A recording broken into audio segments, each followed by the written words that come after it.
And welcome back. So we're going to do the 97-98 season today. I had some stuff to do and some running around to do. So when I normally would have done this earlier in the afternoon, instead we had other personal matters to attend to. You guys know how that works, right? So with this later, better later than never, right? And let's jump into this, an era where things are up in the air for some teams, but not for Detroit, who feel pretty good about themselves after decades of mediocrity and falling short. 97-98 sees the top 10 return as well at the end of that season for the Hockey News. Number 1 is Dominik Hasek. Number 2, Paul Kariya. Number 3, Peter Forsberg. Number 4, Jaromir Jagr. Number 5, Sergei Fedorov. Number 6, Nick Lidstrom. Number 7, Eric Lindros. Number 8, Mikey Modano. Number 9, Chris Pronger. Yeah, the Whalers made a mistake giving him up. And 10, Keith Tkachuk. And Tkachuk at this point with the Coyotes, we'll get to Tkachuk. So it's an interesting top 10 in that it is a whole new batch of players. We are looking at that next generation, minus Yager's still relatively young, but he's kind of a holdover from the Penguins dynasty. But again, still pretty young at this point. And Hasek being number 1 is because he's won back-to-back Hart trophies. Now in Boston, Pat Burns is coach of the year. He knows there's going to be challenges the following season, and he tells his players, you better be ready to work harder next year. It's like he knows that the team could take a step back. Sergei Samsonov wins the Calder. Yeah, on a team where Joe Thornton is coming along as a young kid, he's coming along slowly. It's Samsonov that charges in and takes that Rookie of the Year award, and a lot of people were talking about how Samsonov is this huge superstar on the way. I was always kind of on the fence with Samsonov. I thought he was good. I didn't know that he was necessarily going to be one of these greats. There's an article in the yearbook I used for this which says the second Sergei, meaning after Fedorov. And I'm sorry, Samsonov, other than also being Russian, there's no comparison with Sergei Fedorov. So to Buffalo, yes, heart to heart. Hasek wins both, 2 back-to-back. He's the first one to win back-to-back Hart trophies since Wayne Gretzky. So it is a pretty massive achievement for Hasek. Not only that, but to win the Hart as a goaltender, it also means that the team he plays for has challenges with scoring. So people understand that without Hasek, this team may not even be in the playoffs. In fact, I'll go ahead and take the may not out and say, without Hasek, this team's not in the playoffs. They lose in round 3 against the Capitals when finally they run into a goaltender that can stop more pucks than Hasek, but it is through no fault of Hasek himself. And Hasek starts to voice some frustrations over not winning a Stanley Cup. He likes all the trophies he's winning, but he'd rather have a Stanley Cup at this stage. Florida, crash, 24, 43, and 15. Yeah, they're done. Remember, they were back-to-back playoffs, and now they're nowhere near. The team's chemistry is completely blown up. They have a contract squabble with John Van Beesbrook. He ends up bolting. He goes to Philadelphia after the season's over. And the vets and the kids don't mesh. What's said about it is that the kids join the team, and the veterans, not really interested in helping the kids out a whole lot. And so there's a lack of cohesion in the locker room and on the ice. So with a lack of cohesion in the locker room, you've got to change coaches. They do that as well. It is the start of the disaster that will be the Florida Panthers for a long time to come. For the Montreal Canadiens, Andy Moog has a decent enough season. They get to the playoffs, but he retires. And there's all these talks about how Molson's making budget cuts so the team can pay its players. There's talks about, money's a little bit iffy. Notice this is before the salary cap, right? So it makes sense that Montreal will go, I don't know if we got money. Now, in the salary cap era, it's how much does Aho want? $80 million signing bonus? Done. Anyhow, New Jersey. They're first in the East. It's the second year in a row they're first in the East. They're out in the first round this year. And I believe it was the second round the year before. So what do? It's Lou Lamoriello. You fire the coach. Team's playing great. The defense is fantastic. Goaltending is solid. So we're going to try to make things a little more offensive. And what's more offensive than getting rid of Jacques Lemaire and bringing in Robbie Ftorek? Yeah. So Ftorek is in as the coach. Lemaire is out. And it is one of those coaching decisions we can look back on decades later and say, it's probably not the best decision you can make. It's not Bill LaForge. That's the worst decision you can make. But if you're measuring in terms of how far towards a LaForge, in between like a Geordie LaForge and a Bill LaForge. It doesn't matter. The New York Islanders, mediocrity is their name. They go from 29 wins the season before to 30 this year. Hey, 10 more years of that, they're in the playoffs. The attendance is absolutely awful. I know it's not spelled attendance. I meant that's not, it says attending. So if you read that, you win the prize at the end of this video. Poor attending and no budget. There's just no money. So again, if you're the general manager running this team, you're kind of forced to make deals where you're giving up good players for futures. And you're Mike Milbury making these decisions, that just compounds the problem. Because Milbury doesn't have a whole lot of patience with some of these prospects as well. So it's an overall disaster with the Islanders. They do have the Islander logo back on what was the old Fisherman jerseys, which looks weird. And that's not going to last, but for now, that's the way it looks. The New York Rangers, 25 wins. Yeah, 25 wins. But if you ask them, they'll say they're still aiming to become Stanley Cup contenders once again, and they're still spending money. John McClain's brought in as a free agent as an example, because this team is bound and determined to stuff itself with veterans and get back into the hunt, even though it's not going to happen. And from this point on, it's embarrassing how much money is thrown around and how little success the team has. Gretzky's still skating with the team, but Gretzky's numbers have started to really falter. He's at this point got so many miles on him. And it's just not a great team with the New York Rangers.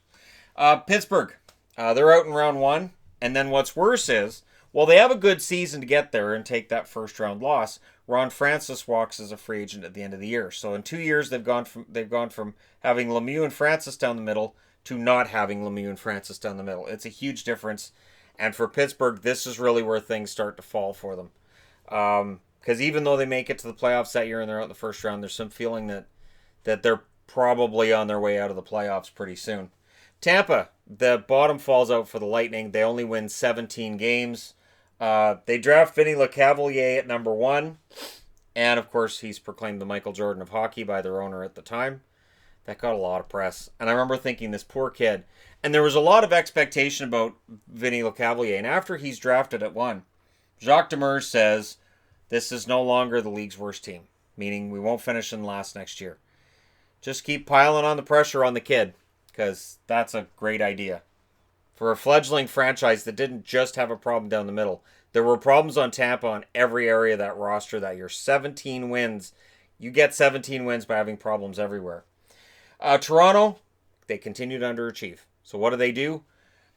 Potvin is still good. He's not fantastic. So when they know that Curtis Joseph can't sign in Edmonton because he wants more money than Edmonton can spend on him, because Edmonton's a budget team as well, Cujo ends up going to Toronto. Potvin's on his way out. And it's a tough call, but it's the right call. And kudos to the Toronto Maple Leafs for going, you know what, we're going to take that big fish for our net. And thanks, Potvin. You've had a fantastic run, but we're going to go with Cujo. I respect that, 100%. The Capitals, they make a run to the finals. And Kolzig is fantastic. So Olaf Kolzig rises. Bill Ranford doesn't end up being the starter that year as was expected. Kolzig's the guy. Bondra gets 52 goals. In the playoffs, they even get some good totals out of Brian Bellows, who had barely played during the season, but in the playoffs he played very, very well. But there's a belief that the Capitals probably overachieved in reaching the Stanley Cup Finals for the first time. Probably won't get back there again.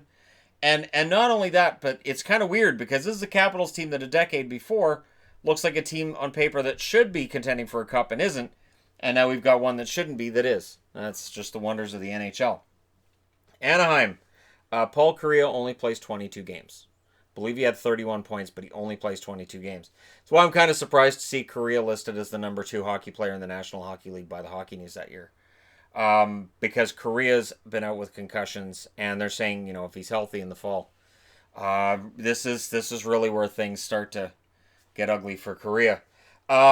Pierre Pagé lasted 1 year as head coach. The Ducks, very, very poor showing, and so Pagé's out the door. And that's a year after Ron Wilson was fired, left the team, even though Wilson coached the team to their best record that they'd had out of expansion. So it's a weird state of flux that the Anaheim Ducks find themselves in. The Flames are out and the owners are cheap. The owners would love to keep all these players and sign all these big guys, but they're saying, you know what? We got to hold off on spending money because we don't know how much is there. Again, well, I can debate, and I have, that the salary cap kind of lies at times, and there are teams that take advantage of it on both sides. Teams that take advantage to get to the floor, and teams that take advantage that are actually spending way above the cap, but the actual cap hit comes in underneath the cap number. This is a time that shows you just how bad it would be right now. Right now, if we were in a league where there was no salary cap, we would have owners who were tightening their purse strings and maybe spending 25, 30 million on their team while somebody else is spending over 100 million. And telling the fans, hey, the money's not there. Nothing we can do, the money's not there. Under a hard cap, we look a lot at teams that are at the top of the cap and how, they're being penalized for having a good team. There are teams at the bottom that must have good players on their roster if they're going to reach the cap floor. So what was going on at this point in time where players were just being dumped to save money, teams don't really do that anymore. You really can't afford it. You can't afford the public perception, and you have to reach the cap floor. So there's no point in moving on from good players and then having to overpay other players in order to reach the floor. It's just bad financial work on that part.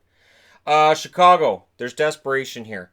There's no chemistry on this team. The locker room is just in complete disarray. So they bring in Dougie Gilmour as an unrestricted free agent, which looks on the surface like it's going to be a good move. We'll get into tomorrow on how the Hawks are just continually trying to rearrange the deck chairs of the Titanic, much like the Rangers are doing at this stage. Colorado, they had a 3-1 series lead against Edmonton, and they blew it. They're out, which it really enrages Avs fans at the time because there's a lack of effort and heart. This team's not playing together. There's too many individualistic performances going on. Colorado's going to get it together, but this is 98, so not yet. Blowing that 3-1 lead against Edmonton is humiliating.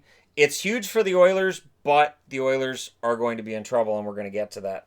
Dallas, 49 wins for the Dallas Stars, and they spend big in that offseason, bringing in Brett Hull. They see themselves as Stanley Cup contenders now, and they want that Stanley Cup, so they bring in Brett Hull. At the time they bring in Hull, the question is asked, well, why is Hull going to get you a cup when he couldn't get one for St. Louis? Question that was asked at the time. They're going to answer that in the next video.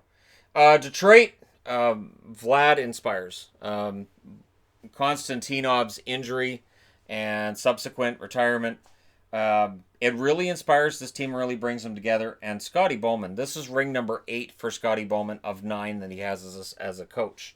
Bowman's inspired as a coach of the Red Wings. Unlike Pittsburgh, it felt like he was there. He was there to replace Badger Bob, and he enjoyed it. But in Detroit, it just looks like he's home. Much like he was with Montreal in the 70s, he just looks right at home behind that bench. And Detroit, absolutely happy to have him there. Back-to-back Stanley Cups and all of that wonderful stuff. The Oilers, they lose Cujo. They can't afford him. And their goaltending looks like an absolute mess after they lose Cujo. They don't have anybody of that stature to replace him. So despite them having another upset in the first round, getting to the second round, the excitement that generates, there is a feeling that the Oilers, in reality, cannot build a winner because they can't afford to do it. They can never afford to build a winner again. And it's this feeling that kind of guts fans in Canada. This was in Vancouver too. Not as much, not nearly as much, but it was still there. The idea of this guy wants X amount of money. Well, we can't pay him that. We're going to have to move him. LA, they're in the playoffs, and they improved by 10 wins that year. So big turnaround for the Kings. Really important turnaround for the Kings. Rob Blake ends up winning the Norris Trophy that year, and there's a new building on the way.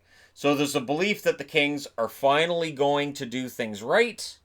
There's a belief that the Kings are going in the right direction, even though Gretzky is gone. That dream, all of that wonderful stuff is gone. But hey, he left behind a nice color scheme in those nice black jerseys, right? And Nashville joins the league. They're the 27th team, the 6th to join since 1991. It's a lot of teams. And it is absolutely having an effect on the product on the ice. This is a time when we really didn't need more expansion. There was already thin enough rosters as it was, and you had Nashville, and it just made it worse. Mike Dunham's brought in to be their starter. They draft David Legwand at number 2, and they bring in Barry Trotz as coach. And Trotz will get the most out of a very poor Nashville team that any coach would for a long time. Barry Trotz is the reason that this team contended for the playoffs as many years as they did. And really, in all honesty, Nashville's shown over the years that while there's been talk off the ice and they might get moved back, in 2007, and there was talk of their attendance and all of this, the franchise itself has been remarkably stable. Whether it's Poyle as GM or Trotz, who then gives way to Laviolette as coach, GM and coach are stable. The team's relatively stable. You don't see them go through big panics where everybody gets traded. It is a really nice environment, and we don't really see that yet. All we see is an expansion team in Nashville and go, the city that plays country music all the time? The Grand Ole Opry? All right. So, Phoenix. They're a 500 team, and they're out in the first round. Yeah, you can take the Coyotes out of Phoenix, or out of Winnipeg, but you can't take the Jets out of the franchise. This is a team that's spinning its wheels. They lose 473 man games to injury, which is a ton. And Keith Tkachuk and the team are at odds over salary. So Tkachuk wants to get paid. Roenick's getting paid, but Roenick's numbers have started to take a drop. And the team doesn't really want to give Tkachuk as much as he wants to make. So it's that small market going, we can't afford, and pushing back on that player who wants to get paid fair market value. St. Louis, they have 98 points. Very good season.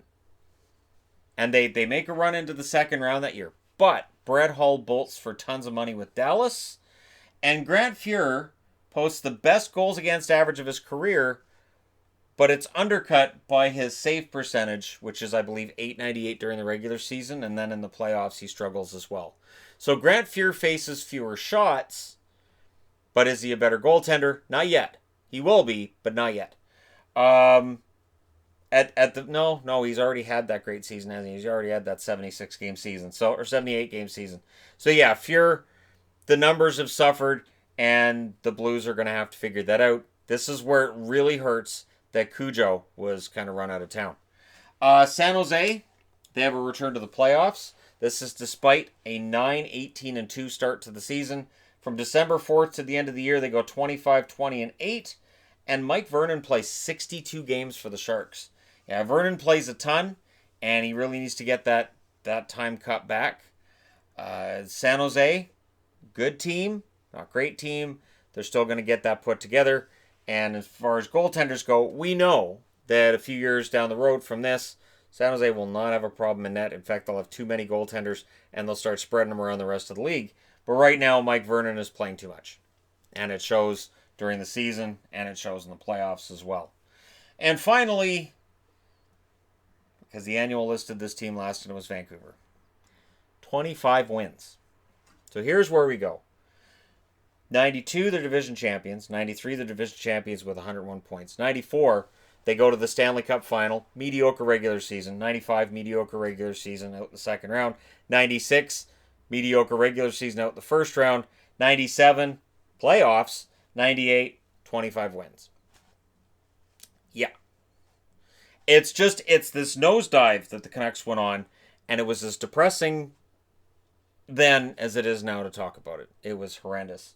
Garth Snow is brought in to become the goaltender because Kirk McLean's goaltending just there was just this nosedive that took place.